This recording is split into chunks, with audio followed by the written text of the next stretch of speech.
Hello, my name is Ursula Maria Bell and I am a family constellation facilitator. And this is the second one of my series of short videos about the orders of love, which are at the foundation of the constellation work and which were defined by the father of family constellations, Bert Hellinger.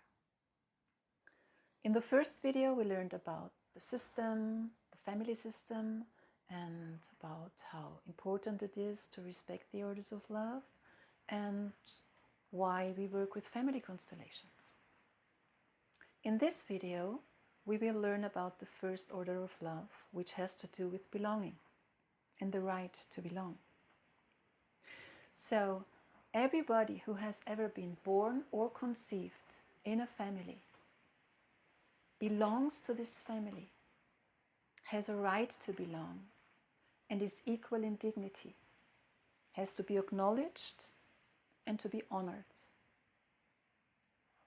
And everybody who shares a common fate with one of our family members, which might be through an accident or a crime or a war experience or an injustice, from the moment of this event on, is part of our family system and can have an impact on our family system. So when we say these family members have a right to belong, how do we disrespect this order of love? This order of love is disrespected when members of our family are excluded, consciously or unconsciously. Unconscious exclusion can happen through feelings of anger, judgment, rejection, but also sadness of an unprocessed loss. All this the family system experiences as an exclusion because these family members are excluded from our hearts in one or the other way. And when we think about members who could be excluded, who could these members be? Let's start with the blood family and let's start with the children. We have to think about miscarriages, abortions, stillbirth, or children who died at a young age. In many cases, there was no chance to process the loss and to grieve. Emotions could have been displaced. Feelings of guilt or shame could continue on an unconscious or conscious level. We could have parents who have died at a young age, and underneath the child, not being aware of it, could still feel kind of anger for the parent that has left. We could have adoptions, children who have been given in adoption. And the exclusion could be from part of the adopted child, being angry, excluding the biological parents, or being sad about because they were given away. We could have an exclusion on the side of the biological parents because of feelings of guilt or shame. We could also have exclusion on the part of the adoptive parents by judging the biological parent of the child. So when we think about adoptions, we have to be aware that a child has only two biological parents. This is where the child comes from. This is where the entanglements could be, the hidden loyalties could be.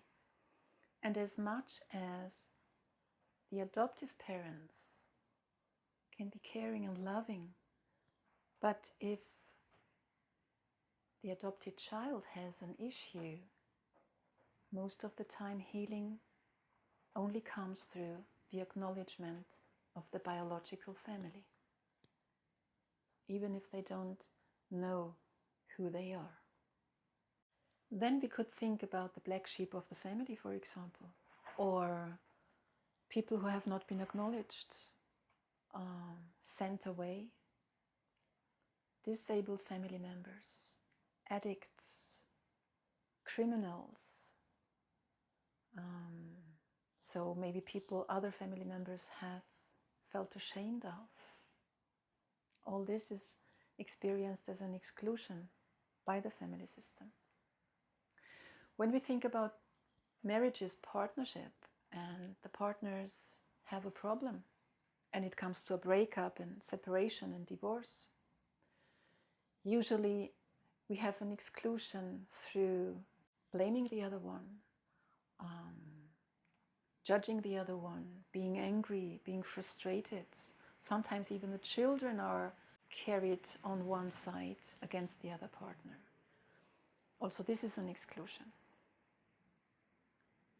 When it comes to non-blood relatives, we could think about first partners or first marriages of our parents, grandparents, fiancés, first loves that were not meant to happen.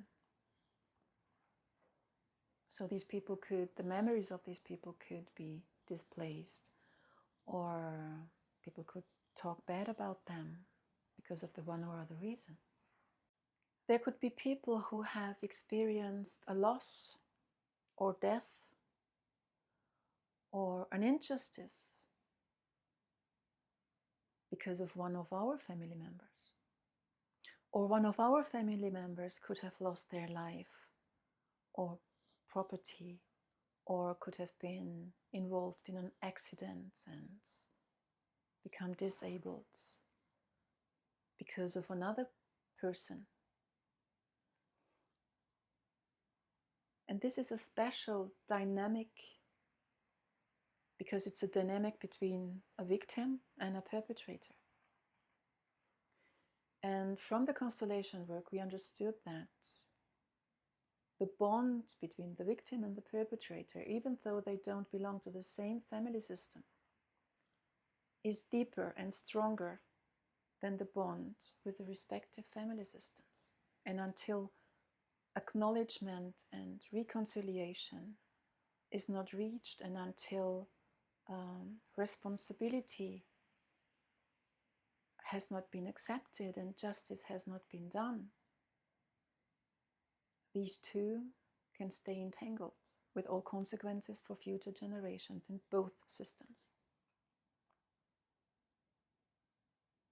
So in all these cases of exclusion, one of the future generation will step in and try everything to or represent the person who has been excluded, or try in the one or other way unveil the exclusion, make it seen through all kinds of issues in their own lives, which could go from health issues to professional relationship issues in all kinds of life areas.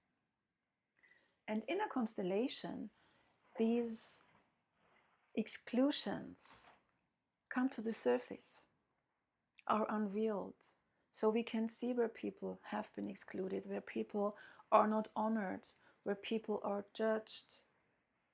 And bringing this to consciousness, we can include these people again, do the first steps to reconciliation and honoring. And this is where healing starts. So if you want to know more about this and you have questions, please feel free to contact me. I thank you for watching and listening. I invite you to watch the other videos of this series of Ursula Maria Bell, and I wish you a good life in the spirit of love and reconciliation. Thank you.